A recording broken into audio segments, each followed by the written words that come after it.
I am Patty Hatter. I'm the president and COO of Opsera, a very innovative DevOps platform. And I am here with two of my favorite IT executives, Murali Rathnam and Brad Bell. I'll let you guys introduce yourselves and then we'll get started. Thank you, Patty. Let me go first, right? Like Murali Rathnam. I'm with Workday. I actually manage the Workday corporate infrastructure. Been with Workday for a little bit over 4 years. And prior to Workday, I've held various roles such as running enterprise architecture, application development in Symantec, Western Union, financial services, and also dabbled in a lot of the engineering aspects in startups and so on. So, but here I am running Workday. Well, it's great to have that diverse background. That's great for people to hear. And Brad. Thanks, Patty. I'm Brad Bell, most recently CIO at Infoblox, but have been around Cisco for 17 years in different roles. Sonos, the consumer audio company, for a while. Microsoft, and of course, I do some venture capital on the side here, so I get an opportunity to see a lot of technology and great people in that role as well. Great.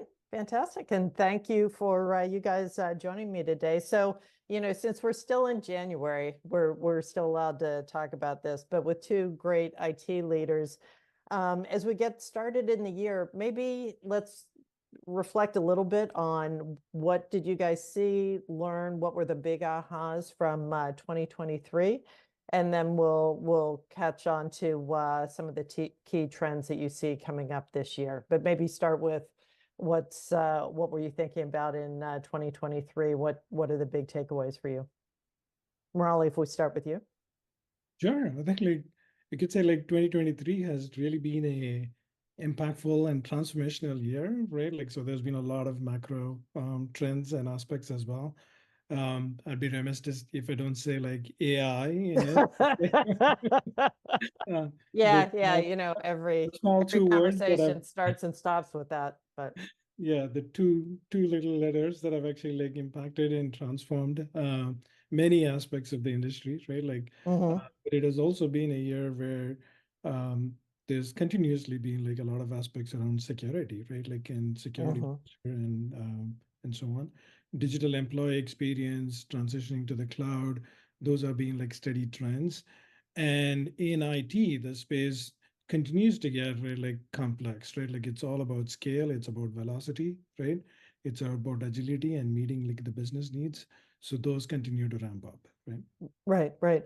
Did you see a lot more focus on employee experience in 2023, or that continued to be one of the top priorities? It is definitely one of the top priorities, right? As Workday, as you know, we have a hybrid work policy, right? We have folks coming into work 50% of the time. So continuing to actually match the capabilities, when folks are remote, right? Asynchronous work, ensuring, right? There is equitable aspects to it, right? And ensuring our workplace is the inviting place that it is, and it is the place for innovation, right? Our folks can come in and truly collaborate, right, and drive things together. That's the aspect that we're driving to. Right? Yeah. And that's an interesting one. That's a whole conversation in and of itself of how companies manage through that hybrid type of environment. That's I guess I'd say that's trickier than what folks originally thought. Absolutely, right? I think it has definitely been a learning, right? And at the same time accelerating in terms of new capabilities as well as needs that we are uncovering, right? And that actually transcends to a lot of things, right? Right. Okay, great. Brad, what were the big ahas for you coming out of 2023? Well, there was a lot of focusing on the back to work stuff as you've been talking about here. And I think that's still going to have a tail on it. The notion of how to measure productivity comes to mind for me when, we first went into the pandemic, we were automatically 30% more productive. And I asked the same question, how are you measuring that? because there's no baseline. And now, of course, we're 30% less effective, even though all of us in IT run global teams. And so we're so used to, I think, working together collaboratively, no matter what time zone you're in. It just seemed a little unnatural if we weren't sitting in an office that we weren't being productive. Because I know my team, and I'm sure Murali, your team as well, and Patty, in your prior lives work a lot of hours, 7 by 24. Mhm.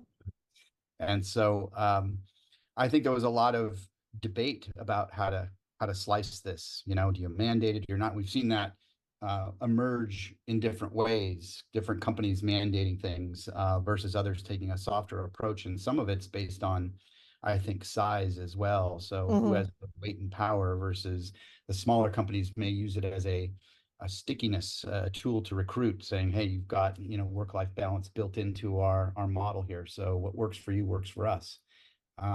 So we did see, as Murali indicated, a focus in on employee engagement, employee experience. We worked on engagement all along because as Infoblox doesn't have an option program like a lot of larger companies. So how do you create excellence, get great A players in without that compensation vehicle at your disposal? And certainly one of the ways is to bring a community of folks who are excellent, who have mind share, who are good at what they do, and they like the journey with their peers, and that's where they derive a lot of their personal satisfaction. But it requires a great deal of listening and data collection and participation, knowing that people have a voice. And so for me, that translated into I involved the team in strategy creation and things like that. The other thing I think we saw was an immediate pivot when interest rates, when money was not free anymore, were PE backed. And so they switched probably overnight the operating model from growth at any cost to let's have operational effective growth.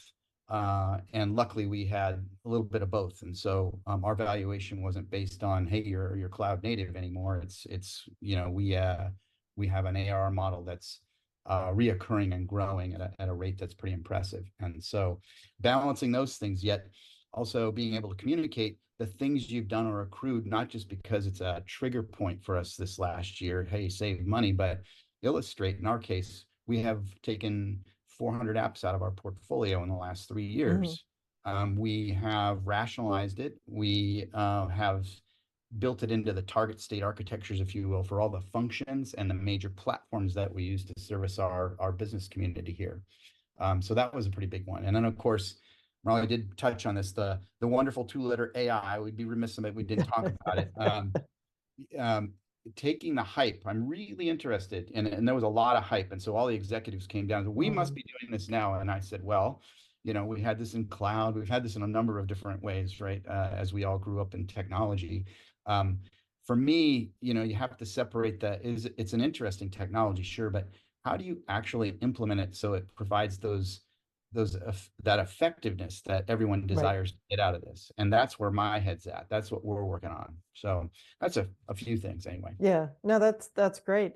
And so Brad, why don't we'll keep going with you. So given that's where we are coming out of 2023, what would you say some of well, we talked a bit about the trends, but the challenges are the things that the other IT executives really should be keeping top of mind as we're starting 2024? Because it feels to me it's like a jumble of a lot of different situations. We have the economy, all the levers on the economy look great and look terrible within the same quarter.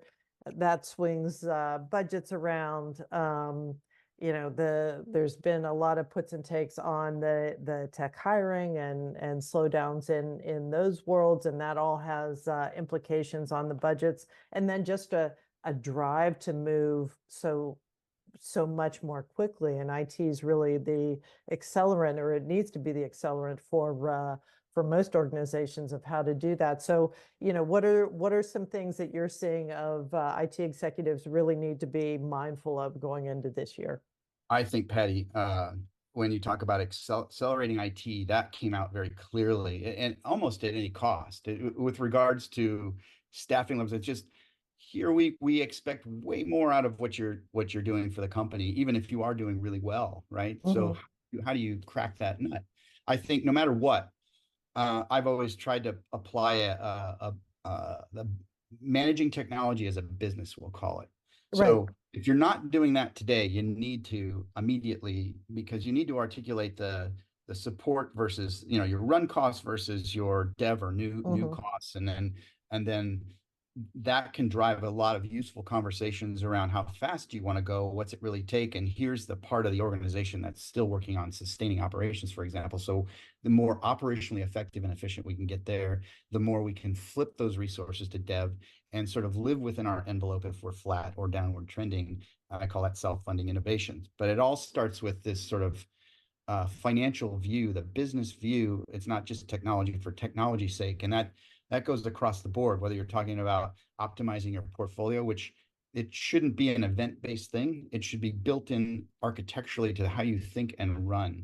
And this is true of how you develop and how you do sustaining operations. You need to make sure your shop is clean, is certainly some advice I would give regardless of periodicity here. So that's one for sure. I think since we're in an environment where do more has a huge implication on people, and you can only work so many hours, there needs to be a clear way to articulate workload. And this is why I went to a DevOps model for our team, right? So we staff months as the calculator on people's usage or time, right? And so it makes it, and this is what engineering does, it makes it easier to articulate their workload. And when you're stretching the teams based on that, you can over assign them, for example, and you may hit half of it or a bit more than you had planned, and that's goodness. And you can articulate that goodness as a stretch. So having the tools and the architecture and thinking through your operating model, and then how that attaches to the company priorities.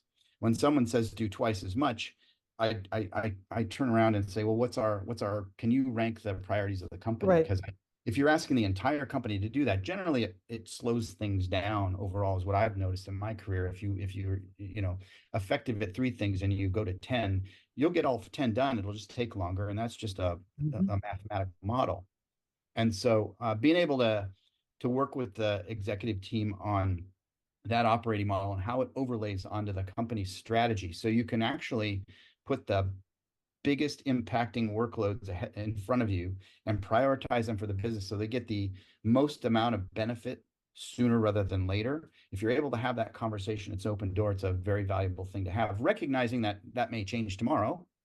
Right. But if you get everybody exercising around this concept of, wow, I really do have to show up and prioritize what's more important, our security, our posture, or this, are we willing to give up certain things? Because we as IT professionals may not be asking for more, but what we will ask for in trade-off is, what's our priorities? We need to get more honed in on our priorities. And sometimes that's difficult for any staff to do because they want to do the and, but it's something that I think more and more we're going to have to get used to how to manage that.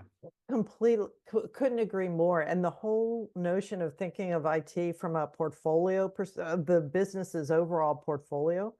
It really comes home to roost in IT, because IT is looking across the business. So what could be a top priority for one business unit? Well, how does that relate to the top priority in another business unit? So IT leaders really need to have the wherewithal, confidence to kick off those conversations and drive those where nobody else is really having to worry about that, but IT really needs that to make sure the dollars are going in the right place. Murali, what are you thinking about? Yeah, it's very similar. I think like Brad hit the nail on the head, right? Like it is a lot of organizations, it is really all about, right? Like we need like the scale, we need velocity, and we need all of these things. And there is only a limited amount of like resources, right? Like whether it is people or like dollars to do all these things in. And IT is the nerve center, right? Like many things actually, and all things actually like converge into IT, right? Frequently we actually like find like different parts of the business want like the same things, but are pursuing in different avenues, right? Like different tools, different technologies, right? Like bringing it all together, and to what you said, Patty, right? Like, and I believe Brad does it as well, is having those conversations, right? The quarterly QBPRs, right? Like are very important, right? Like, and publishing like the portfolio status, right? Like stating these are the priorities that we are working on. And hey, if these aren't the ones that you want us to work, what is it that you want us to work on, right? So making sure like that we have that transparent aspect, I think like is going to be key. The other thing that we are doing is really like making sure, right? Like I think like Brad touched on it, right? Like balancing innovation with what is it that we're spending on like around scale, right? Like so like the right resources to carving out, oh, like there is this cool topic, like back to the two-letter word AI, right? Like trying to actually like go test these things, right? Like what is an LLM, right? Like so like come back and tell us like what it all means. And truly also strengthening our enterprise architecture team, right? Like Brad touched on it in terms of like the 400 apps that they were able to rationalize. Kudos to you, right? Like that's huge. It's having that enterprise architecture view, aligning our technology to the business needs, and then truly actually like having a grip around our backlog, right? Like our tech backlog, if you will. Like what are those assets that we could actually like slowly rationalize, right? And again, there is an aspect of innovation that we want to drive, and this could be new technologies, new capabilities, but at the same time like there is the aspect of like asset management that we want to actually like strengthen and drive to standardization, right? So that is where we actually like release like innovative funds, right? Like so that we could actually reinvest in the organization, right? So Yeah, it's interesting. You guys, both of you brought up tool sprawl. That's always been a bugaboo for me in the IT world, because it's one of those things, pay now or pay later. At some Yes. point, yeah, things go bump, it's too complex, and you're really going to have to deal with it. It And almost, you know, for me, it almost opens up the dialogue a little bit more at the board level about how do you recognize core technologies in the company. I don't call it IT even. And you know, we're in a SaaS world. Security is becoming more and more important. Data architecture, yes, the fidelity of that data to drive the value out of things like AI become more and more important. And what I call the edge of the organization often makes decisions based on their own functional need for the under the guise of speed. And my thesis is that it's not necessarily faster because you're not thinking about how your app and that business oh, process, which completely. ultimately ends at the customer, most likely, is impacted across the other functions. And so this is why this notion of lateralization you talked about, Patty, is really, really important going forward here. And I think IT people understand that, but the business doesn't understand the velocity and the capability that can be unlocked if this is done correctly. yeah. But And that's sorry, Murali, I was just going to say that's such a leadership role, leadership topic that IT executives need, not just should or could, but need to bring to the rest of the business to say, this is how the pieces, don't be afraid of architecture, like embrace it, simplify it, move it forward. Absolutely.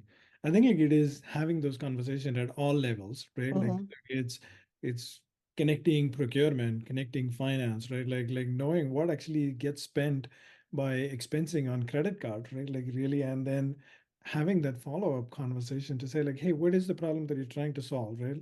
How can we actually help you with it? And then, oh, if you're doing this in like pre-sales, have you actually like talked about with sales and like what is Right. engineering trying to solve? Right, like, and these could be like the same kind of tools that everybody needs, so let's actually like come together, right? Yeah. I think you're spot on, Murali. And characterizing it within the context of what someone does, your procurement conversation, right? Here's what IT does, and here's why lateral or architecture matters to you, and how it will benefit you. And oh, by the way, how as a result of that, you will benefit more broadly others. I think putting that in the sales context or the marketing context before you bring it up to a room conversation is important, because once you bring it up there, it should probably be pre-vetted so there's a baseline understanding. So folks aren't nodding off on this stuff. It's like talking about IT is like paint drying, but this is really not about IT. It's about how to use technology to accelerate business results. At the end of the day, that's why we're all here. Yeah. Well, it completely, and it's interesting. This is one of the topics I wanted to bring up. I look at these stats, and it's just, I find it so sad and like horrifying. But still, 9 out of 10 digital transformation efforts aren't working, are failing. You know, considered just completely off the rails, and that has the IT leadership has a big piece of that. The connectedness of IT to the business has a big piece of that. And you guys sort of naturally were just pulling at that thread.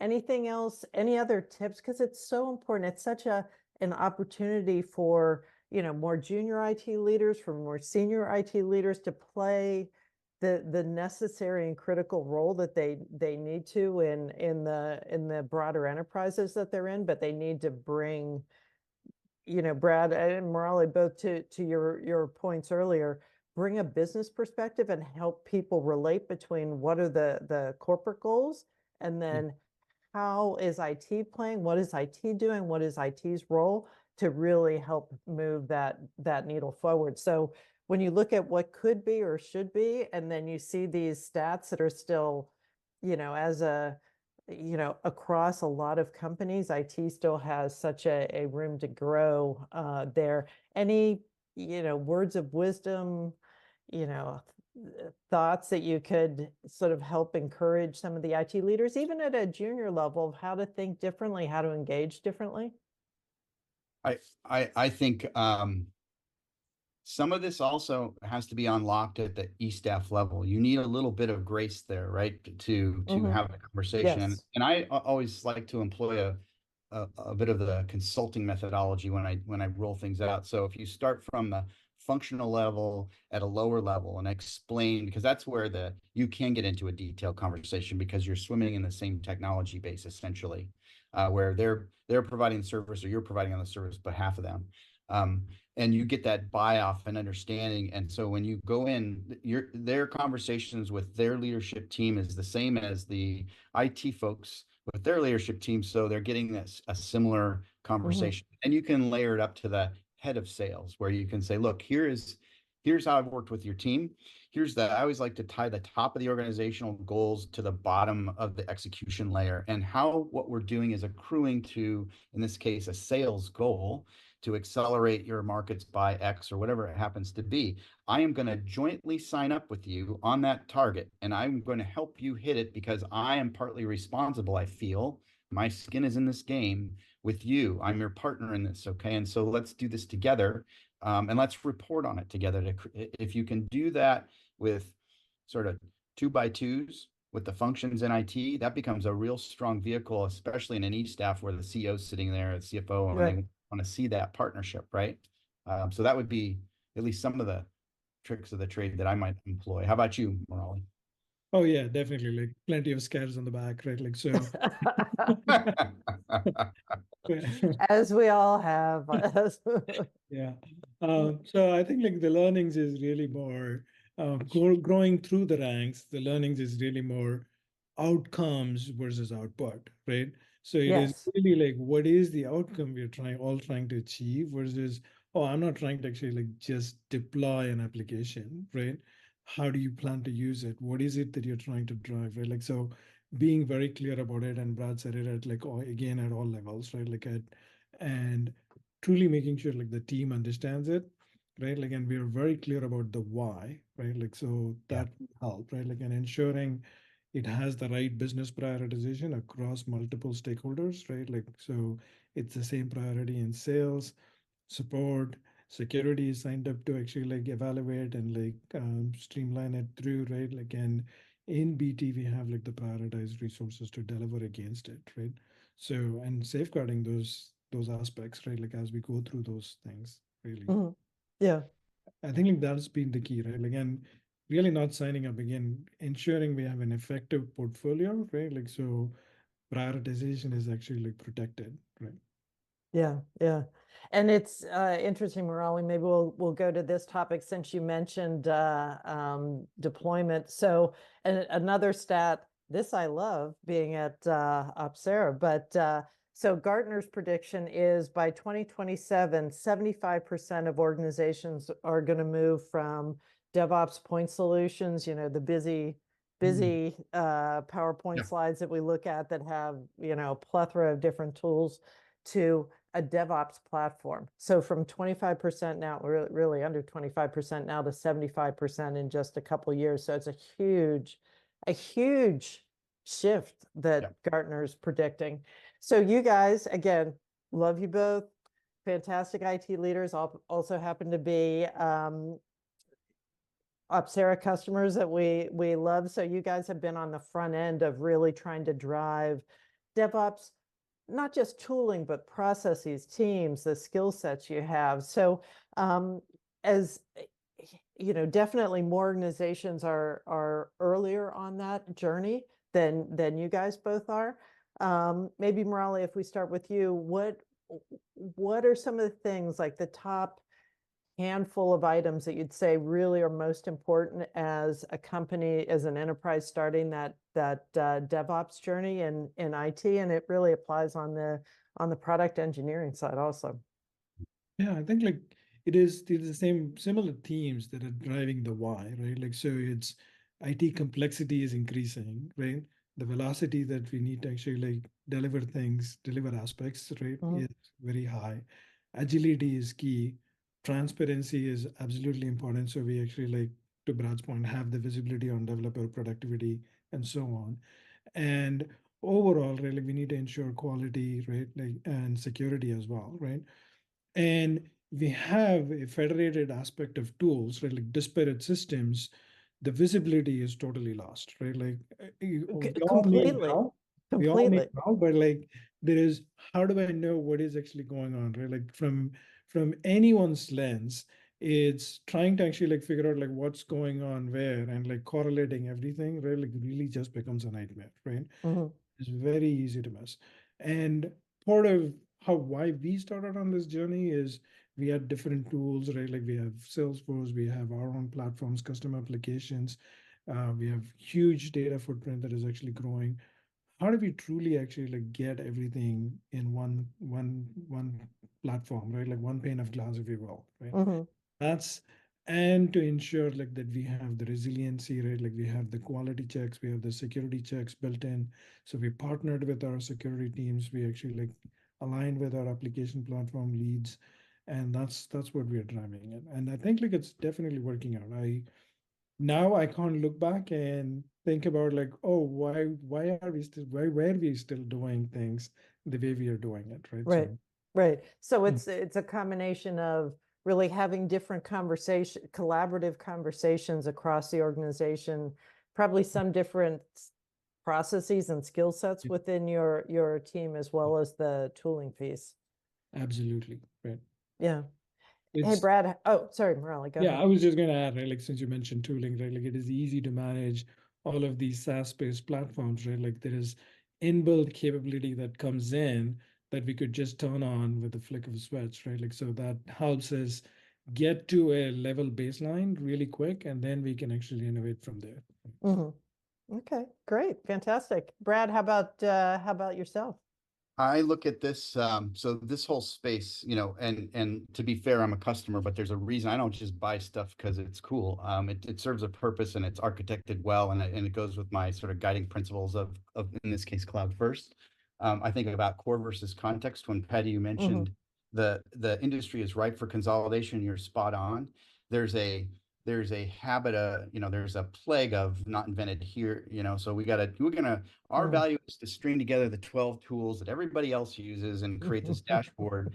And, you know, your branching strategies are all ununified and messed up. You know, the security team doesn't have visibility into this stuff. You know, you can't release with a push of a button. You can't shift left back to the dev team as a teaching and learning asset type of thing. There's all sorts of goodness.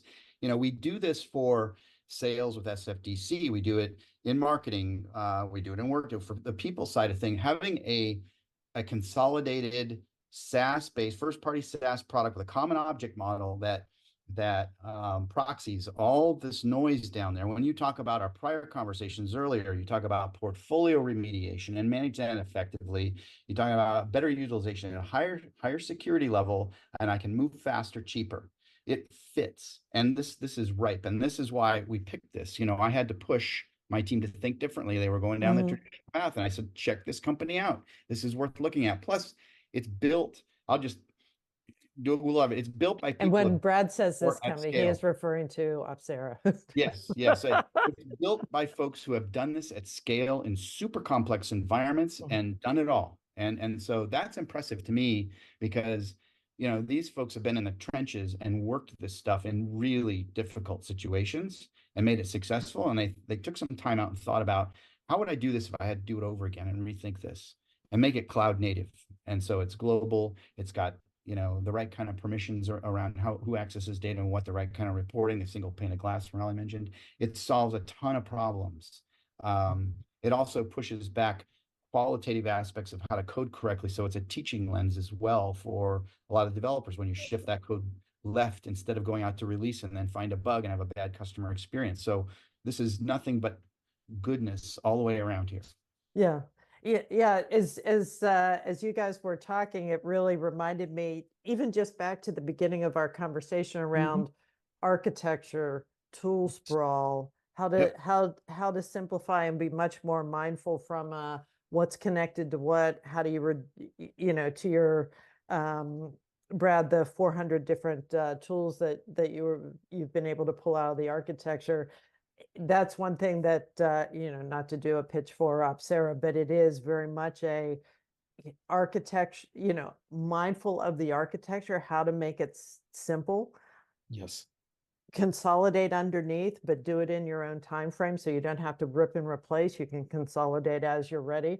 And as a previously having the role of CIO, that makes so much sense to me. I know we've all spent, you know, long weekends when you're ripping something out and putting some new systems in that didn't go quite well, and you know, those are long days. So I've never had that problem, Patty. I don't know what. maybe it was just me. Maybe that was just me.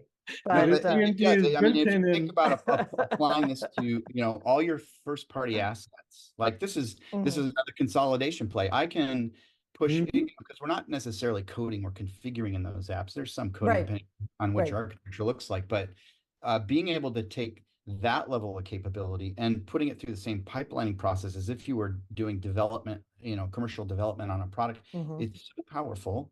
I can do updates and releases multiple times a day, and it not even impact the business in anything but a positive way, and it's secure. And so this is really been, we haven't had a major outage from our own fat fingers for years and years and years.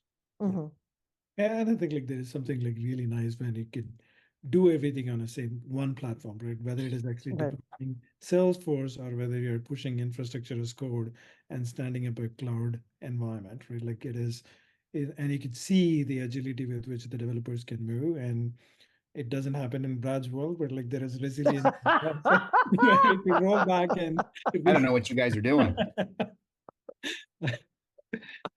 Roll back quickly, right? So, and security has like total visibility to both the static as well as the dynamic aspects. Super important. Yeah. Well, this has been fantastic. I have 1,000 other topics to hit with you guys, but we are at time. So we might need to do this again if you guys would be willing. But it was fantastic to hear sort of your thinking, the priorities. I think it's super important for other organizations because, as we were talking about, there's such an important role for IT, but you know, we still have a lot of IT organizations that need to think differently, really embrace a much bigger picture, position, architecture, alignment with the business than what certain folks are doing now, and really have an even bigger impact for their team. So thank you so much, gentlemen. Always a pleasure to speak with you, and have a great day. Yeah. Thank you, Patty. Good to see you, Murali. Good to see you as well.